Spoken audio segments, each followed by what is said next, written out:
할렐루야. 오늘 9월 둘째 주 3부에 배우신 여러분들 주의로 환영하고 축복합니다. 각 가정에서 또 각자 있는 처소에서 또 각자의 방에서 이제 이 시간 마음과 정성과 뜻을 다하여 예배 드리실 텐데요. 여러분 있는 각자의 자리에 하나님의 큰 은혜와 임재하심이 임하시기를 주님의 이름으로 축복합니다. 우리 한번 옆에 같이 계신 분이 있으면 이렇게 한번 축복했으면 좋겠습니다. 오늘 예배에 정말 귀한 분이 오셨네요. 한번 인사합시다. 할렐루야. 네. 현대의 키워드는 소통입니다. 소통이 안 되면 많은 것이 마비가 돼버리고 결국 무너지게 되죠. 우리나라도 보니까 국민소통 수석이라고 하는 그런 자리가 있더라고요. 그만큼 소통이 중요하죠. 뭐 가족 간에도 그렇고 또 친구 간에도 그렇고 특별히 또 신앙도 마찬가지로 소통은 너무너무 중요합니다. 신앙인이라고 하면서 예수 믿는다고 하면서 하나님과 소통이 되지 않는다면 우리는 영적인 것을 공급받지 못합니다. 우리의 삶의 목적과 방향, 우리 신앙 자체가 흔들려 버리죠. 왜냐하면 하나님과 소통이 되지 않기 때문이죠. 하나님과의 소통은 우리의 삶의 정확한 방향을 제시해 주기 때문이기도 합니다. 자, 그렇다면 우리가 눈에 보이지 않는 하나님이지 않습니까? 우리 눈에 보이지 않는 하나님, 그 하나님은 어떤 방식으로 우리와 소통하시기를 원하실까요? 구약시대는요, 하나님 우리와 소통하실 때 때로는 꿈으로, 때로는 환상으로, 때로는 선지자들을 통하여서 우리와 소통하셨습니다. 이스라엘 백성들과 소통했죠. 신약에 와서는 예수님께서 말씀하시고 예수님을 통해서 또 제자들을 통해서 소통해오고 구약의 성경을 통해서 하나님은 이스라엘 백성들과 소통했습니다. 그렇다면 요즘 우리가 살고 있는 이 시대는 어떻습니까? 우리가 살고 있는 이 시대는 바로 하나님께서 하나님의 감동으로 주신 교훈과 책망과 바르게 함과 의로 교육하기에 유익한 하나님의 말씀을 통해서 하나님은 우리와 소통하고 계십니다. 근데 오늘 제가 이 본문을 많이 묵상하면서 하나님께서 소통하시는 방법을 또 하나 더 보게 되었습니다. 그것은 바로 자녀입니다. 하나님은 자녀를 통해서 부모인 우리와 소통하기를 원하신다는 것이죠. 때로는 부모를 통해서 자녀와 하나님께 소통하시기를 원하시기도 하십니다. 자, 이 자녀는 상당히 민감한 부분입니다. 우리가 결혼을 해서 자녀를 이제 키우고 계신 분들도 우리 성도님들 많이 계시고요. 또 결혼을 했지만 또 이런저런 상황에서 아직 자녀가 없는 분도 계십니다. 또 아직 결혼하지 않은 싱글 분들, 또 나중에 이제 결혼해서 또 자녀를 가지게 될 우리 젊은이들, 우리 모두에게는 사실은 이 하나님과의 소통은 너무너무 중요한 부분이죠. 자, 그렇다면 우리 인생에서 여러 중요한 변화의 시기가 있습니다. 여러분이 살아오면서 언제가 가장 중요한 변화의 시기였습니까? 뭐 여러 부분이 있겠습니다만 그 중에서 우리의 인생의 큰 몫을 차지하는 것은 뭐냐면 결혼입니다. 그리고 더 나아가서 그 결혼을 통해서 자녀가 태어나면 또 다른 변화가 옵니다. 많은 환경도 달라지고 우리 삶의 모든 패턴도 결혼을 통해서 또 그 다음에는 자녀가 태어나면 또 많은 것이 바뀌게 되는 것이죠. 여러분들 알다시피 요즘 우리 사회는요, 한 그 장관의 아들 문제로 아주 세상이 떠들썩합니다. 이 자녀죠, 자녀. 뭐 우리 모두 누구도 자녀에 대해서 자신 있게 큰 소리 칠 수 있는 사람은 없습니다. 자, 그렇다면 왜 하나님은 자녀를 통해서 우리에게 말씀하실까요?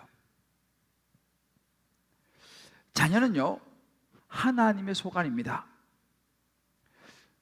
또한 자녀는요, 어찌 보면 부모에게 가장 약한 부분이기도 합니다. 사실 여러분들 알다시피 우리 사람이 잘 안 바뀌잖아요. 잘 안 변하지 않습니까?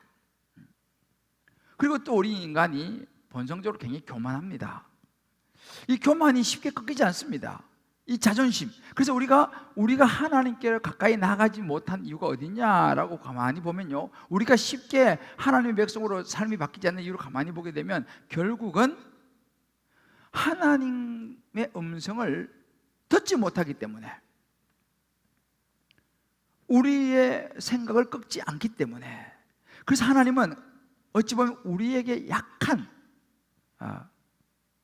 자녀를 통해서 우리 부모에게 말씀하기를 원하신다는 것입니다. 그리고 우리로 하여금 하나님께로 돌아오라고 말씀하시고 하나님께로 나오라고 말씀하신 거예요. 누구를 통해서? 자녀를 통해서 말이죠. 그래서 결국은 뭡니까? 우리를 구원하시기 위함이죠. 우리에게 좋은 하나님의 뜻 가운데 우리가 살아가서 가장 좋은 하나님 예비하신 것을 우리가 얻기를 원하기 때문에 이 자녀를 통해서 소통하시기를 원하신다는 것을 깨닫게 됩니다. 오늘 본문은 그런 이야기입니다. 지난주 우리가 야곱 봤지 않습니까? 야곱과 결혼한 레아와 라헬의 이야기죠. 그 핵심에는 이제 결혼한 다음에 자녀가 등장합니다. 이 레아와 라헬, 야곱 사이에 이 자녀를 둘러싸고 수많은 일들이 일어나게 됩니다. 하나님은 이 레아, 라헬, 야곱 이 모두에게 자녀를 통해서 소통하시고 그들의 삶의 방향을, 초점을 바로 잡아주시는 모습을 성경 우리에게 보여주고 있습니다. 그래서 저는 오늘 이 시간, 비록 짧은 시간이지만 성령께서 오늘 이 말씀을 통해서 여러분 한 분 한 분 각자에게 필요한 하나님의 음성을 들려주시기를, 그리고 또 이 하나님의 음성을 들음으로 우리 결단하여서 새로운 또 한 걸음의 신앙의 걸음을 내디딜 수 있는 축복된 시간 될 수 있기를 주의 이름으로 축복합니다. 자, 그렇다면 하나님의 소통 방법은 어떤 것일까요? 하나님의 소통 방법의 첫 번째는 뭐냐면, 하나님은요 자녀를 통해서 우리의 한계를 보게 하시고 하나님을 찾게 하신다는 것입니다. 자, 먼저 우리 레아의 경우를 한번 보겠습니다. 레아는 여러분도 알다시피 남편 야곱의 사랑을 받지 못했습니다. 야곱의 관심은 늘 라헬에게 있었습니다. 7년 무려 14년 동안 아무런 조건 없이 외삼촌을 집에서 외삼촌을 위해서 일한 이유가 무엇입니까? 라헬을 너무 사랑했기 때문에, 라헬을 자기 아내로 얻고 싶었기 때문에 모든 것을 던졌습니다. 우리 지난주에 보았죠. 상대적으로 그렇게 모든 걸 던져서 사랑했던 라헬과는 달리 본인이 원하지 않았던 레아, 이 레아는 남편 야곱으로부터 사랑을 받지 못했습니다. 여러분, 사랑받지 못하는 것은 마음에 보이지 않는 슬픔이고 상처죠. 하나님은요 남편의 사랑을 받지 못하는 레아의 아픔과 슬픔을 아셨습니다. 레아의 눈물을 보셨습니다. 그래서 레아의 태를 열어서 아이를 낳게 하심으로 이 레아를 위로하시는 장면이 31절에 나옵니다.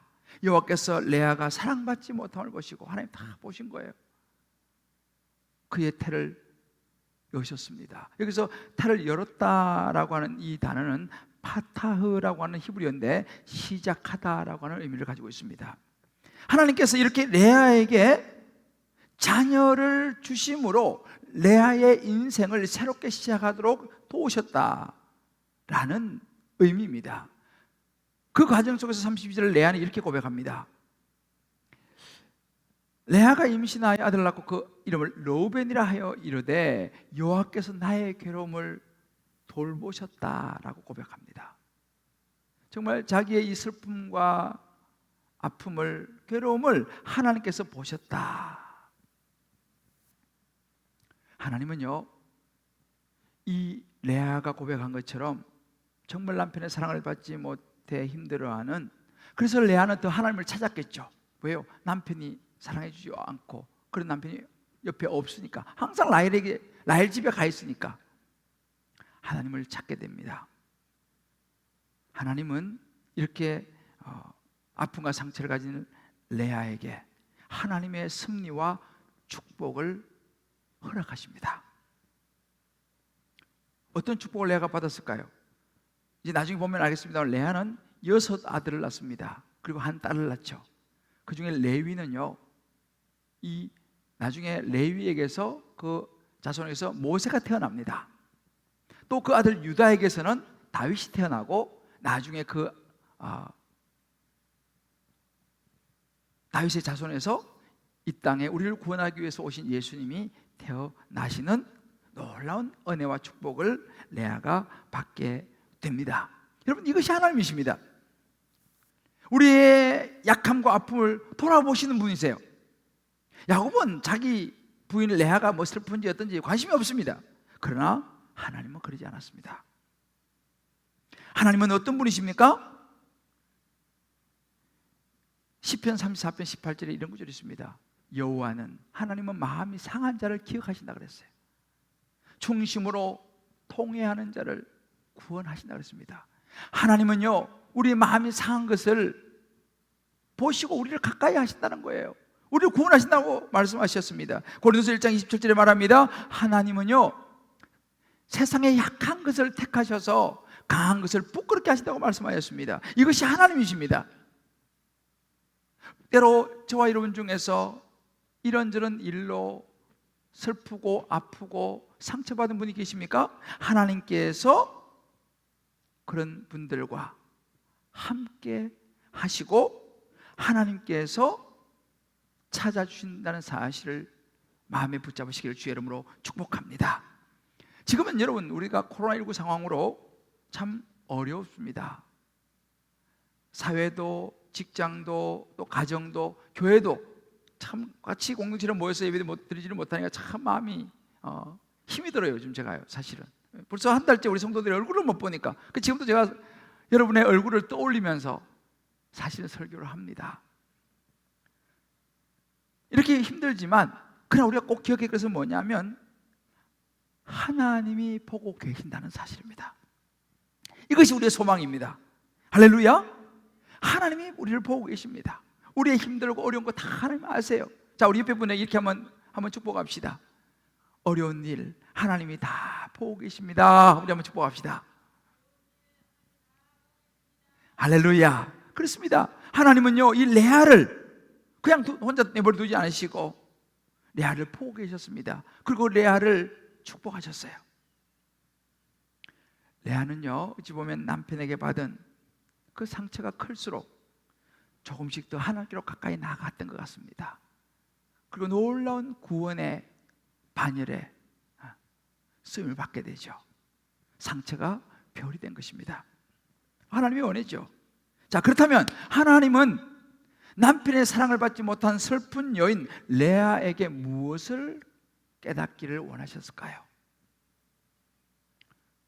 여기서 우리는 하나님이 레아와 소통하시기를 원하시는 것이 무엇인지를 보게 됩니다. 하나님은 이 레아의 상황을 통해서 무엇을 말씀하시길 원하셨을까요? 바로 사람을 의지하는 것에 대한 한계였습니다. 레아야, 너 사람 의지하는 거 그거 한계가 있어. 너 남편 의지하는 거 그건 한계가 있어 라고 하는 것을 깨닫게 해주셨습니다. 물론 레아는 하나님과의 관계가 좋은 관계였죠. 그러나 실제 삶 속에서는요, 하나님과의 관계도 좋았지만 그는 남편의 사랑을 너무너무 갈구했습니다. 너무너무 남편의 사랑을 받고 싶었습니다. 그러니까 모든 마음과 관심과 모든 삶이 남편에 대한 사랑이 지배하고 있었다는 사실이에요. 하나님께서 은혜 베풀어서 이제 첫 아들을 낳습니다. 그 이름을 르우벤이라고 불렀습니다. 르우벤 뜻이 뭔가요? 하나님이 내 괴로움을 돌아보셔서 이제는 내 남편이 나를 사랑하리라. 이 레아는 아들 하나님께 주신 거 감사하지만 그 아들이 태어나서 가장 먼저 생각이 뭐냐면 이제 남편이 나 사랑할 거야 라고 하는 남편에 대한 갈망이었습니다. 어떻게 했을까요? 애만 만들고 낳겠지. 그 야곱은 여전히 레아 곁으로 오지 않습니다. 라헬 곁에 있습니다. 아이가 나오면 내 남편이 나를 사랑하리라 생각했지만 숲으로 돌아가고 말았죠. 또다시 레아는 하나님께 기도하면서 하나님의 은혜를 입어서 두 번째 아이를 낳습니다. 그 아이 이름은 시므온이었습니다. 하나님이 이렇게 정말 내가 사랑받지 못함을 들으시고 아들을 주셨다. 시므온이라 이름하면서 이제는 남편이 나를 사랑할 거야 라고 기대합니다. 아니나 다를까 역시 야곱은 레아에게로 돌아오지 않습니다. 마음이 슬프죠. 또 세 번째 또 아이를 낳습니다. 이 야곱은 그냥 아이만 만들어 놓고 라헬에게로 가버리는 거예요. 세 번째 아이를 낳고 그 이름을 레위라 줬습니다. 레위 이름이 무엇입니까?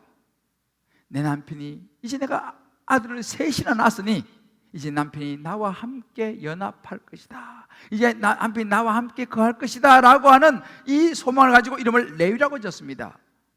그러나 그렇게 갈망하던 남편 야곱은 레아의 곁으로 오지 않았습니다. 계속 이렇게 레아의 관심은 남편이었습니다. 어찌 보면 레아에겐 우상은요 남편이었습니다. 남편의 사랑이 레아의 우상이었던 것 같습니다. 아무리 바라봐도 아들을 셋씩이나 낳아도 자기에게 오지 않는, 자기를 돌아보지 않는 남편.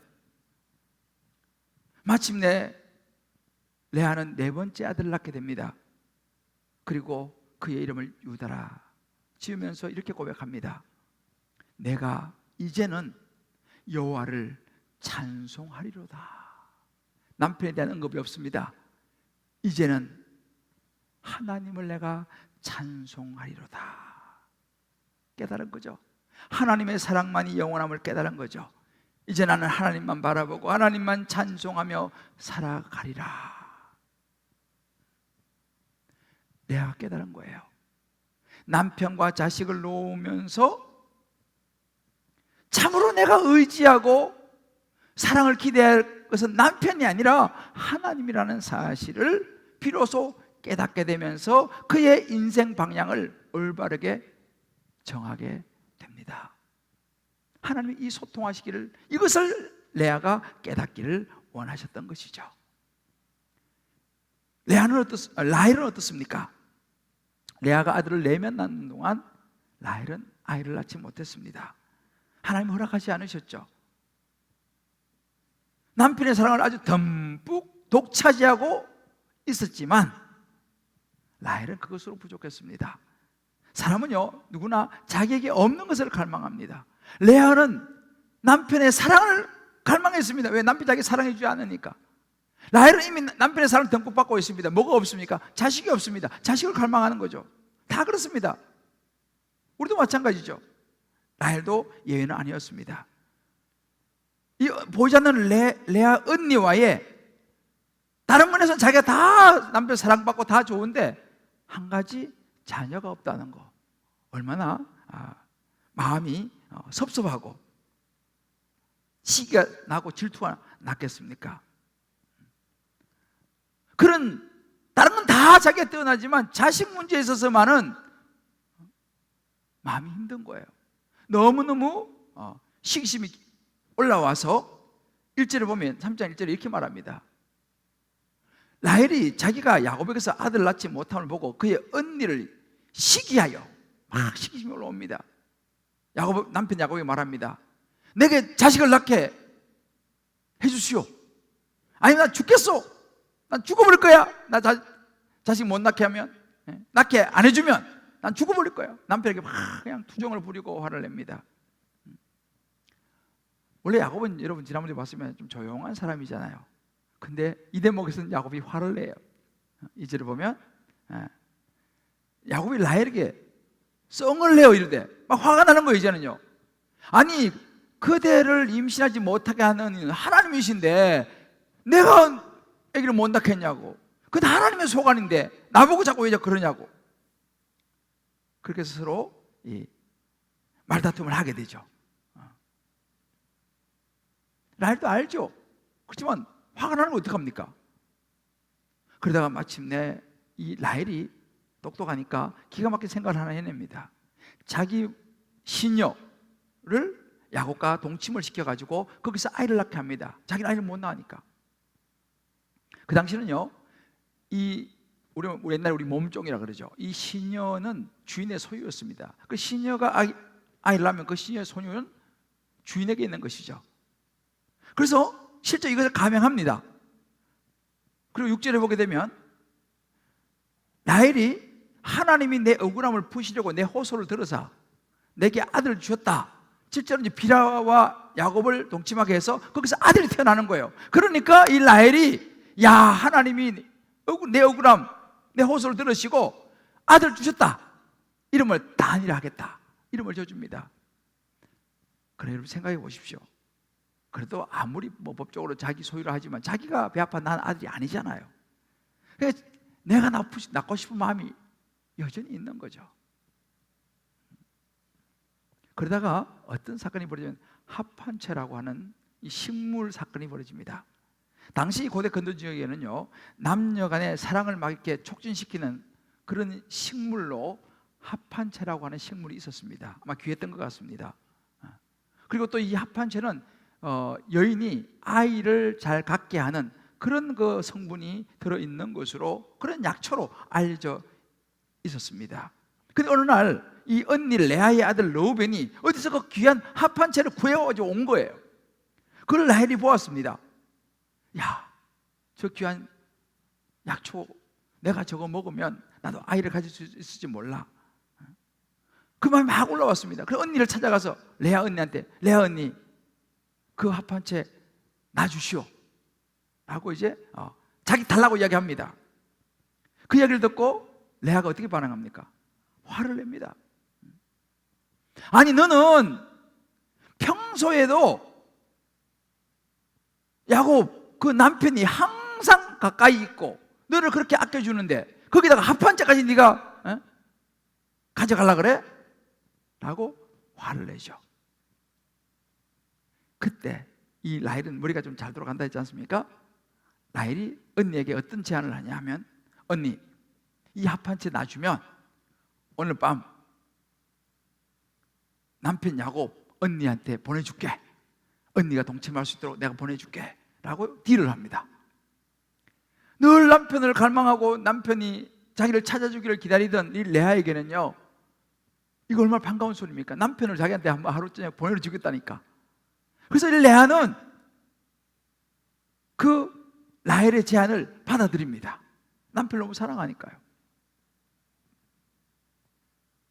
정말로 그 합한채는 라헬이 가지고 야곱을, 항상 자기와 같이 있으니까 야곱을 그날 레아에게로 보내게 됩니다. 17절에 보면요, 참 그렇게 해서라도 남편을, 이제 남편과의 하룻밤 시간을 보내는 이 레아가 참 슬펐겠죠. 얼마나 마음에 소원이 있었겠어요. 하나님이 레아의 소원을 들으셨으므로 하나님이 레아를 돌아보셨습니다. 그리고 임신을 하게 하십니다. 5번째 아들을 또 낳습니다. 자, 여기서 라헬의 문제는 무엇입니까? 하나님이 이 라헬의 상황을 통해서 라헬과 소통하기 원하시는 것 무엇입니까? 바로 자신의 능력과 노력에 한계가 있다는 것을 하나님은 라헬이 깨닫기를 원하셨습니다. 이 말씀을 해주고 싶었던 거예요. 네 능력과 네 노력, 그거 가지고는 안 돼. 여러분, 라헬은 누굽니까? 라헬은 이 레아와 달리 매력적인 아름다운 아가씨였습니다. 아마 그러니까 자라면서 주변 사람들부터 예쁘다는 소리를 많이 들었겠죠. 여러분 주변에 한번 보세요. 대체적으로 예쁜 사람들은요, 조금 콧대가 높고 살짝 교만할 가능성이 많아요. 왜요? 예쁘니까. 여러분들 주변에도 그런 예쁜 사람 보면 좀 그렇죠? 자, 요즘 우리가 보고 있는 에스겔서 7장 20절에 보면요, 이런 구절이 있어요. 그들이 그 화려한 장식으로 말미암아 교만을 품었다 그랬습니다. 이 사람들이요, 스펙이 좋고요, 이 화려한 장식, 겉으로 멋있게 보이고 뭐 예쁘고 뭐 학력도 좋고 똑똑하고 이런 사람들은요, 대체로 교만할 가능성이 아주 많습니다. 라헬이 바로 그랬습니다. 라헬은 말하자면, 여러분 보십시오. 얼마나 똑똑합니까? 자기 능력이 있었습니다. 근데 얼굴까지 예쁘고 남편의 사랑까지 받고, 요즘으로 하면 스펙이 아주 좋아요. 조건이 아주 좋아요. 학벌도 좋습니다. 그런 라헬이니까 누구를 의지했겠어요? 자기 능력을 의지하죠. 자기 외모를 의지하죠. 자기 스펙을 의지하죠. 남편이 사랑하니까 돈도 좀 줬지 않겠습니까? 돈도 좀 있죠. 인간적인 방법을 찾는 거죠. 아기를 낳기 위해서. 그래서 합판체도 보이니까 다 언니하고 딜해가지고 합판체도 자기가 취합니다. 근데 문제는 뭐냐? 다 해도 소용이 없어. 합한 채 먹어도 애가 안 들어서는 거예요.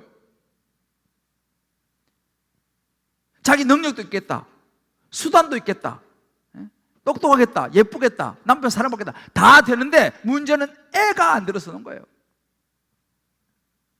그 문제 앞에서는 할 수 있는 것이 없다는 결론에 도달하게 됩니다. 라헬이 이 대목에서 힘이 빠져버리는 거예요. 왜? 이거는 뭐 어디 방법이 없지 않습니까? 우리 아기를 낳아보시면 알겠습니다만, 아기 우리가 뭐 갖고 싶다고 뚝뚝 들어서고 뭐 그런 게 아니지 않습니까? 생명은 하나님의 손에 있으니까. 이 대목에서는 라헬이 소리 듣는 거예요. 비로소 라헬은 하나님 앞에 엎드립니다. 겸손하게. 왜? 자기 할 수 있는 게 없으니까 간절하게 하나님을 찾았던 것 같습니다. 시편 18편 27절 이런 구절이 있습니다. 주께서 공고한 백성은 구원하십니다. 교만한 눈은 낮추신 거예요. 지금까지 이 라헬이 교만했던 거 완전히 낮추시죠. 왜? 자식 문제 앞에서는 방법이 없으니까. 그러나 주님 공고한 백성은 구원하십니다. 이제 라헬이 이제 공고해진 거예요. 여러분, 우리가 살면서 세상에서 이 힘 빼는 것이 참 어렵고 그러나 너무 중요합니다. 가끔 제가 언급하지만 이 운동선수한테는 힘을 빼는 게 그렇게 중요하다고 그래요. 요즘 지금 이제 미국에서 US 테니스 대회가 지금 열리고 있습니다. 뉴스에서 잠깐 나오는 걸 보니까 굉장히 세계적인 유명한 선수인데 이제 하는 옆에 그 해설 작가 그렇게 얘기하더라고요. 누구 선수 너무 힘이 들어갔군요. 아웃됐습니다. 이렇게 이제 해설하는 걸 제가 보았습니다. 왜 힘이 들어갑니까? 잘해보려고, 더 잘하려고 하니까 더 힘이 들어가 치니까 밖으로 나간다는 것입니다. 힘을 빼야 되거든요. 우리 인생 똑같아요. 내 힘이 빠져야지 이제 뭔가 하나님이 하시는데 내가 뭐 다 하려고 하고 내 수단과 내 능력과 내 노력으로 다 한다고 생각하니까 힘이 안 빠지는 거죠. 하나님은 그런 교만한 자를 가까이 하지 않습니다. 비로소 라헬이 이 힘이 다 빠진 거예요. 스펙으로는, 세상에서 예쁘는 걸로는, 남편 사랑받는 걸로는, 이것저것으로는 다 인정받고 멋진 여인이었지만 마음속은요, 아이가 생기지 않는 참 슬픈 여인이었어요. 비로소 이제 라헬도 하나님께 간절히 기도했던 것 같습니다. 저는 이 구절을 보면서 누가복음 8장에 나오는 12해 동안 혈루병을 앓았던 여인이 기억이 났어요. 12해를 혈루증으로 앓는 중에 아무에게도 고침을 받지 못했던 여자가 나옵니다. 이 여자도요, 그 배경을 보게 되면요, 굉장히 돈도 많았고 똑똑하고 아주 잘 나가던 여자였습니다. 그런데 혈루병이 걸린 거예요. 12년 동안 있는 병 고쳐보겠다고 이것저것 안 해본 게 없습니다. 그러면서 돈대로 다 날려버리고 몸은 몸대로 다 상해버리고 이제는 방법이 없습니다. 그때 이 혈루병 걸린 여인이 예수님에 대한 이야기를 듣죠. 그리고 그 많은 무리를 비집고 들어가서 내가 예수님의 옷자락이라도 만지면 내가 나음을 얻으리라 하는 그 소망 가지고 사람들 사이에 비집고 들어가서 예수님의 옷자락을 만지지 않습니까? 그리고 나음을 입었습니다. 어찌 보면 이 라헬이 지금 그 상황까지 온 거죠. 이제 완전히 낮아졌습니다. 바로 그때 하나님이 개입하십니다. 이게 하나님의 타이밍입니다. 22절 말씀 보게 되면 하나님이 라헬을 생각하신지라. 이제 하나님이 라헬을 생각했습니다. 라헬이 완전히 낮아지고 겸손해지고 이제 내 한계, 내 노력, 내 능력 가지고 안 되는구나 라고 다 내려놓았을 때에, 그리고 하나님 앞에 간절히 부르짖고 엎드려 나아갈 때 하나님이 비로소 라헬을 생각하십니다. 그리고 그의 소원을 들으십니다. 그리고 태문을 열었습니다. 이렇게 해서 이 라헬은 기적같이 임신을 해서 아들 요셉을 낳았습니다. 합한 채 먹고 난 게 아니에요. 아주 효능이 있는 약초 먹고 난 게 아닙니다. 어떤 인간적으로 자기가 뭘 해가지고 자식을 낳은 게 아닙니다. 라헬은 알았어요. 다 해봤으니까 하나님께서 생명을 주셔야 된다는 것을 분명하게 알고 그 시점에 하나님은 라헬에게 아들을 주셨어요. 그래서 23절에 보면 라헬이 그 사실을 알고 하나님이, 그가 임신한 아들을 낳고 이르되 하나님이, 드디어 이제 주어가 하나님이 됩니다. 내가 아니요, 지금까지는 자기가 주어로 살았어요. 내가 내 남편, 내가 내 자녀. 근데 이제는요, 주어가 내가 아니고 주어가 하나님 되는 거예요. 하나님이 내 부끄러움을 씻으셨다. 하나님을 인정해 드리죠. 그래서 태어난 아들이 누굽니까? 요셉입니다. 요셉은요, 하나님의 이 구원의 역사 가운데 굉장히 중요한 존재죠. 태어나야만 되는 아들이었습니다. 그러나 하나님은 그때를 기다리셨다가 라헬이 완전히 주님 앞에 머리 숙이고 자신의 한계를 인정하고 하나님의 이름을 불렀을 때 비로소 태를 여시고 요셉을 태어나게 하십니다. 제가 이걸 가만히 묵상하면서 느끼는 것이 무엇입니까? 당장은 라헬에게 자식이 없어서 얼마나 슬프고 힘들고 괴롭고 아팠지만 하나님의 구원 계획은요, 시간이 필요했습니다. 당장 눈앞에 보이는 것이 아니라 좀 더 멀리 보기를 원하시는 하나님이셨죠. 이 요셉, 여러분, 요셉을 보면서 우리가 생각할 필요가 있습니다. 여러분들 자녀들이 있지 않습니까? 자녀들이 지금 당장 어떤 상황이냐, 지금 우리 애가 어떻게 되냐, 이것도 중요하지만 아닙니다. 여러분, 하나님의 구원의 계획은요, 멀리 볼 수 있게 되기를 주의 이름으로 축복합니다. 여러분, 자녀의 지금을 보지 마시고 앞으로의 자녀의 삶을 하나님이 어떻게 인도할 것인가에 대해서 기대하시고 바라볼 수 있게 되기를 주의 이름으로 축복합니다. 한번 이 부분을 가지고 각자 한번 적용해 보십시오. 나는 사람을 의지하는 레아에 속하는가, 아니면 내 능력과 인간적인 수단을 의지하는 라헬 쪽이 가까운가? 여러분, 여러분의 특수한 상황이 있겠죠. 여러 가정마다 다 아마 상황이 다를 것입니다. 여러분의 특수한 상황을 통해서, 그 특수한 상황 속에 여러분의 자녀를 통해서 말씀하시는 하나님의 음성을 여러분 듣고 계십니까? 여러분의 자녀를 보면서 자녀만 보십니까? 아니면 그 자녀를 보면서 내게 말씀하시는 나 자신을 보고 있습니까? 아니면 여전히 내 생각대로 안 되는 것을 자식 탓하고, 너는 어떻게 그 모양이냐? 라고 날마다 자식 탓하고, 때로는 환경 탓하고, 남편 탓하고, 부인 탓하고, 그렇게 하면서 원망하고 힘들어하고 있지는 않습니까? 여러분, 한 가지 자신의 질문을 던져보면 좋겠습니다. 우리가 우리 자녀를 더 사랑할까요? 하나님이 우리 자녀를 더 사랑할까요? 다시 한번 묻습니다. 우리가 자녀를 더 사랑할까요? 하나님이 우리 자녀를 더 사랑할까요? 하나님이십니다. 맞습니다.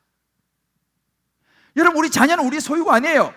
우리 자녀는요, 하나님의 소유입니다. 그러니까 당연히 우리가 자식을 막 굉장히 사랑 같지만 어찌 보면 굉장히 조건적이죠. 그러나 하나님은요, 그렇지 않습니다. 하나님은 무조건적으로 우리 자녀를 사랑하시기 때문에 우리가 자식을 사랑하보다 하나님이 우리 자식을 더 사랑하는 줄 믿으시길 바랍니다. 그렇다면 하나님께서 그 사랑하시는 내 자녀들을 책임지지 않겠냐는 거예요. 여러분 보십시오. 지금까지 하나님이 저와 여러분을 이렇게 인도해 오시지 않습니까? 그렇다면 우리를 사랑하셔서 저와 여러분을 오늘 이 자리까지 인도해 오셨는데 그 하나님이 우리 자녀를 우리와 같이 인도하시 않으시겠냐는 것입니다. 할렐루야. 하나님이 인도하신다는 사실이에요. 당장은 눈에 보이지 않지만 하나님의 때가 되면 요셉이 태어날 것을 믿음의 눈으로 볼 수 있는 저와 여러분 될 수 있게 되기를 주의 이름으로 축복합니다. 하나님의 자리에 다른 무엇을 놓아서는 안 됩니다. 하나님의 자리에 돈을, 하나님의 자리에 자식을, 하나님의 자리에 남편을, 하나님의 자리에 어떤 직장의 여러 가지 일들을 놓아서는 안 됩니다. 하나님은 가장 우선시 돼야 되는 분이시죠. 자, 두 번째 하나님의 소통 방법은 무엇입니까? 우리 자녀들을 통해서 우리의 삶의 방향, 삐뚤어진 우리의 삶의 방향을 바로 잡으시기를 원하셨습니다. 자, 지금 여러 명의 자식으로 또 남편의 마음을 살 수 없었던 레아였습니다. 그죠? 우리 좀 전에 봤죠? 자식 많이 나오면 남편의 마음이 내게 돌아올 것이다. 아니요. 레아는 유다를 낳으면서 정말 의지하고 찬송할 분이 하나님이시라는 사실을 딱 초점이 맞춰졌습니다. 삶의 방향이 맞춰졌어요. 라헬은 어떻습니까? 라헬도 예언 아니었죠. 자신이 다 할 수 있다는 것을 내려놓고 한계를 느끼면서 하나님을 찾게 되고 아들 요셉을 놓으면서 그래 맞아, 내 삶의 중심은 하나님이시지, 생명의 주권이 하나님께 있지, 삶의 방향이 딱 설정이 됩니다. 또 한 사람 누굽니까? 야곱입니다. 오늘 25절을 보게 되면요, 라헬이 요셉을 낳았을 때에 라고 말합니다. 이제 자기가 너무 사랑하던 그 라헬이 아들을 낳게 됩니다. 그때 야곱이는 새로운 출발을, 새로운 인생의 시작을 비로소 꿈꿉니다. 그래, 이제 나도 이 아들을 데리고 내 고향 내 땅으로 돌아가야겠다. 외삼촌 찾아가서 얘기합니다. 외삼촌, 나 이제 우리 자녀들 데리고 돌아가야겠습니다. 내가 살던 고향, 내 땅, 내 아버지가 있는 곳으로 돌아가야겠습니다. 어떻게 했을까요? 이 부분 제가 다음 시간에 굉장히 중요한 부분인데 다음 주일에 제가 나누도록 하겠습니다. 자, 여러분들 보십시다. 여러분 중에서 자녀로 인해서 여러분의 삶의 방향이 바뀐 분들이 계실 거예요. 아니면 지금 바뀌어야 되는 상황에 놓인 분도 계실지 모르겠습니다. 나는 지금 내 인생을 이렇게 딱 세웠는데 이 자식 때문에 내 인생의 방향을 수정해야 되는 힘겨운 상황에 있는 분이 계실지도 모르겠습니다. 어떤 분은요, 그렇게 화려한 경력과 사회에서 잘 나가던 이런 것을 가지고 있었는데 그것을 자식 때문에 그 직장을 그만둬야 되는 분도 계실지 모르겠어요. 그거 스탑해야 되는 분이 계실지도 모르겠습니다. 반대로 어떤 분은요, 자녀 때문에 다시 직장을 나가야 되는 분이 계실지도 모르겠습니다. 아마 자식 때문에 생기는 이런저런 상황들, 여러분, 그것이 불행일까요? 그것이 하나님이 우리를 미워했을까요? 제가 말씀 묵상하면서도 오래 한 분이 있었습니다. 제가 사랑의 교회 부목사 시절에 저는 법조인을 담당했는데, 그때 이제 우리 그 법조인들 중에서 한 집사님이 굉장히 검찰에서 잘 나가는 분이었습니다. 그 주변에서 막 그런 이야기했으면 이분은 앞으로 검찰총장감이다 하고 칭찬도 하고 실력도 있고, 그 당시 특수부가 아주 굉장했기 때문에 아주 특수부에서 이름을 뭐 늘 신문에서 오르내리는 그런 집사님이셨습니다. 근데 어느 날 이 집사님이 검찰에 사직서를 냈다는 이야기를 제가 들었습니다. 주변 사람이 다 놀랐습니다. 앞으로 장래가 창창하고 정말 검찰총장까지 할 만한 인물인데 실력도 있고 왜 갑자기 그만뒀지? 다들 의아했습니다. 그 제가 이제 담당 목사니까 그 집 신방을 갔습니다. 집사님, 무슨 일 있으세요? 왜 이 좋은 지금 한창 잘 나오고 계신데 앞으로 좀 큰일도 하시고 하셔야지. 그때 그 집사님이 그런 이야기를 했습니다. 그 부인 집사님도 굉장히 믿음이 좋은 분이었어요. 그런데 그 집에는 장애를 가진 아들이 하나 있었어요.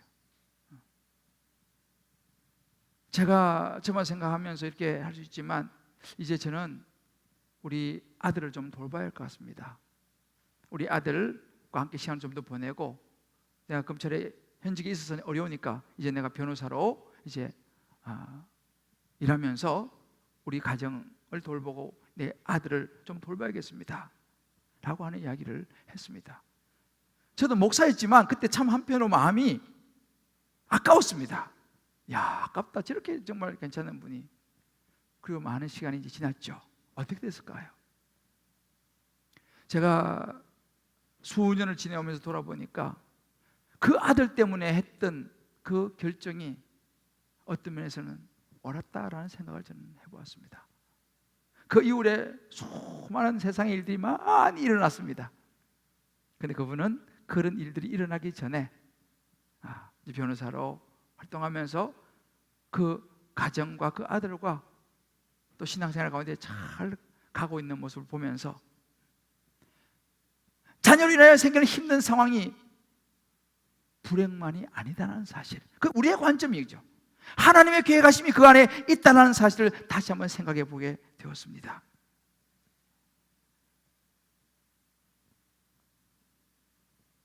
우리 자녀를 향하여 하나님의 때가 있다는 사실이죠. 그 자녀 때문에 더 하나님 앞에 엎드리고 하나님을 찾게 되는 그 자체가 축복이라는 사실. 그러면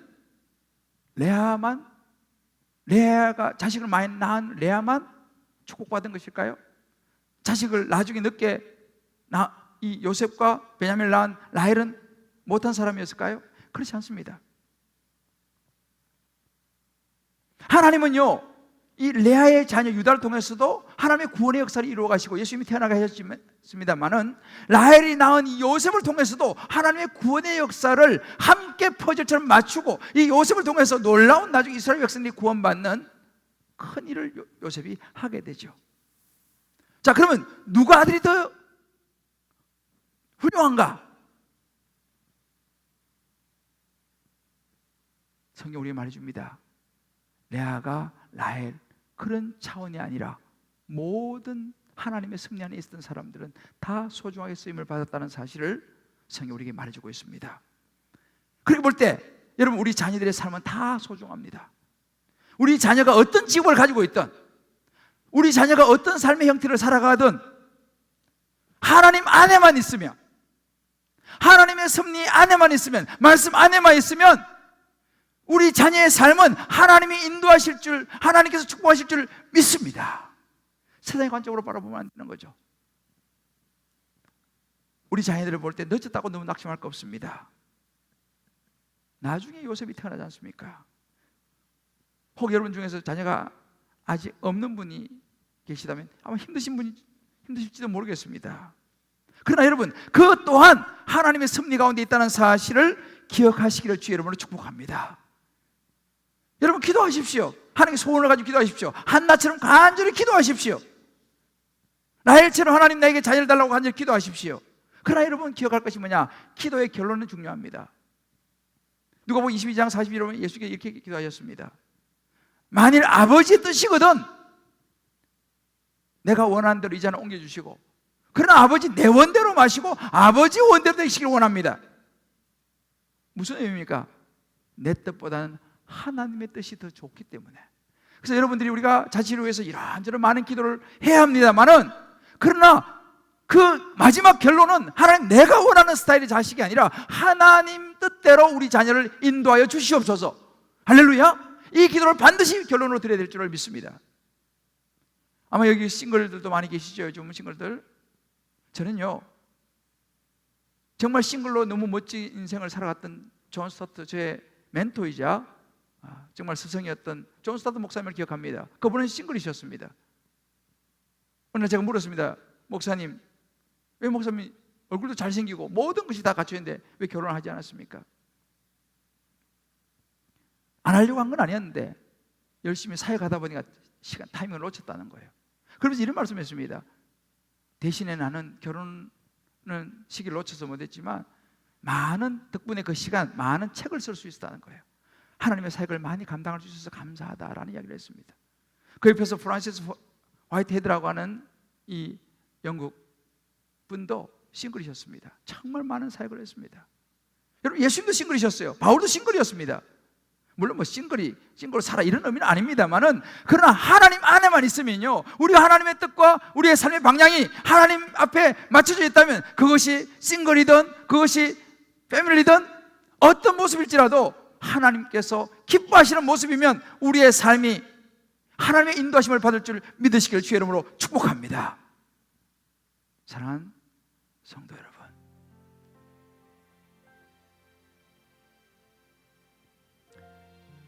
자녀를 통해서 말씀하시는 하나님의 음성을 저와 여러분이 들으시기를 주의 이름으로 축복합니다. 하나님이 지금 나의 삶의 방향을 어느 방향으로 전하기 원하시는지를 우리 자녀를 보면서 깨달아야 될 줄 믿습니다. 하나님은 우리 자녀를 통해서요, 우리를 구원하시기 원하세요. 하나님 앞에 가까이 나오기를 원하세요. 우리를 좋게 해주시기 원하십니다. 여러분 가운데 자녀로 인해서 이런저런 힘든 일이 있는 분이 계십니까? 그 자녀 아니고는 들을 수 없는 하나님의 음성이 있다는 사실을 놓치지 않길 바랍니다. 아멘. 하나님께로 가까이 가는 것이 가장 큰 축복입니다. 아멘. 자녀를 우리와 별개로, 야, 왜 너는 맨날 그러니? 왜 그래? 가 아니라 때로 우리를 힘들게 하고 아프게 만드는 그 자녀를 통해서 나를 돌아보면서 하나님 앞에서 나를 다듬고, 자녀가 아니라 나를 다듬고 고치시려고 하시는 하나님의 음성 메시지를 받고 엎드릴 수 있게 되기를 주의 이름으로 축복합니다. 아멘. 그 자녀를 통해서 나의 약함과 나의 죄를 보면서 나아갈 때 우리의 삶의 방향은 올바르게 맞춰질 것이고, 하나님께 더 가까이 나아가서 하나님의 선한 구원의 역사를 이루는 저와 여러분 될 줄 믿습니다. 아멘. 하나님께로 더 가까이, 우리 찬양하면서 오늘 말씀 붙들고 같이 한번 기도하겠습니다.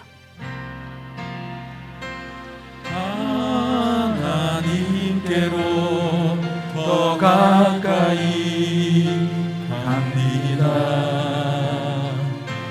고통 가운데 계신 주님, 변함없는 주님의 크신 사랑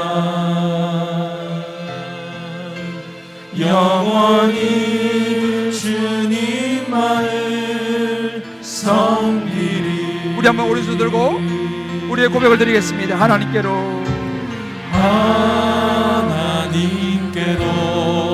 더 가까이 갑니다. 때로 우리 자녀를 통해서 고통 가운데 계신 주님, 우리 자녀가 축복의 통로입니다. 변함없는 주님의 크신 사랑으로, 변함없는 주님의 크신 사랑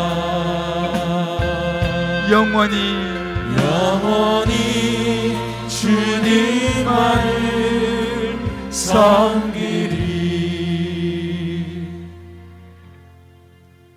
이 시간 우리 잠깐 눈을 감고 한번 기도합시다. 오늘 말씀 가운데 성령께서 여러분에게 각자에게 말씀하셨으리라 믿습니다. 그 음성을 부여잡으시기를 바랍니다. 하나님도 자녀를 통하여 우리와 소통하셨습니다. 그 자녀가 누굽니까? 예수 그리스도, 우리를 위하여 십자가에 죽으시고 부활하신 예수 그리스도, 그 예수님을 통하여 우리를 구원하셨습니다. 십자가는 방향 전환입니다. 예수의 십자가에 죽으심은 우리를 위한 것이었습니다. 아멘. 이제 우리도 이 자녀를 통하여 우리의 삶의 방향을 하나님께로 맞춥시다. 아멘. 십자가로 맞춥시다. 아멘. 그리고 주 앞에 순종하며 나아갑시다. 이 시간 이 음성 붙들고 우리 한번 우리 마음속 깊이 주의 이름 부르면서 기도해 나가겠습니다. 주여. 하나님 아버지, 때로는 우리를 힘들게 하고 마음 아프게 하는 우리 마음에 들지 않는 자녀이지만 그 자녀를 인하여 하나님이 우리와 소통하시기를 원하신다는 사실을 다시 깨닫습니다. 그 자녀가 우리의 구원의 통로가 됨을 깨닫습니다. 그 자녀가 우리의 삶의 방향을, 삶의 초점을 예수님께로 맞추게 도와준다는 사실을 깨닫습니다. 아멘. 하나님, 그런 자녀를 인하여 주님 앞에 감사를 드립니다. 아멘. 그 자녀를 통하여 하나님 앞에 영광을 돌려드립니다. 아멘. 때로 아프고 힘들지만 자녀를 통하여 우리를 다듬으시고 고치시고 사용하시기를 원하시는 주의 음성에 우리가 반응하며 새로운 인생의 우리의 삶의 문들을 열어갈 수 있도록 역사하여 주시옵소서. 주의 은혜를 마음에 붙잡고 하나님께 더 가까이 나아가기를 소원하며 예수님의 이름으로 기도합니다. 아멘.